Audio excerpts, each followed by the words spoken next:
Болеста јазлеста кожа кај животните е вирусно заболување и не постои ризик за здравието на луѓето. Месото и млекото не се опасни. Човекот може да ги употребува бидејќи болеста ги напаѓа само говедата, појаснуваат од Агенцијата за храна и ветеринарство за тропската болест, што првпат се појави во Македонија и воопшто во Европа и интензивно се шири. Забраната за употреба на млеко и месо од заболени животни е воведена како мерка за да се спречи ширењето на болеста меѓу говедата.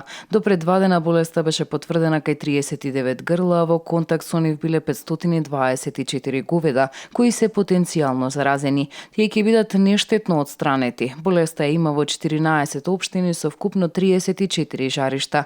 Јазлеста кожа се препознава по тоа што предизвикува висока телесна температура кај животните и до 40 целзиусови степени. Се појавуваат јазлести промени на кожата, доаѓа до пад на млечноста, исцедок од носот и од очите и појава на абортуси кај заболените животни. Доколку сточарите забележат вакви знаци кај говедата, веднаш треба да известат ветеринар или да се јават во Агенцијата за храна и ветеринарство. Болеста се пренесува преку инсекти, комарци и шталски муви, директно преку контакт меѓу заболено и здраво животно или индиректно преку заразена храна, вода, измет, заразени материјали и опрема.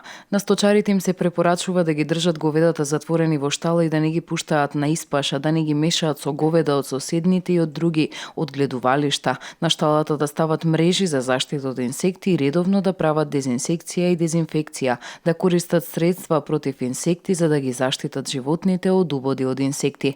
Исто така се препорачува одгледувалиштето или шталата да има само еден влез и еден излез, да се дезинфицираат чевлите и рацете при влез и излез од одгледувалиштето фармата, да се користи заштитна облека при работа која редовно ќе се дезинфицира, да се изолираат болните од здравите животни, по можност во посебна просторија, а работниците што работат со болни животни да немаат пристап до здравите животни на фармата. Кон крајот на месецов се очекува да стигнат вакцините со кои ќе бидат вакцинирани 225.000 говеда.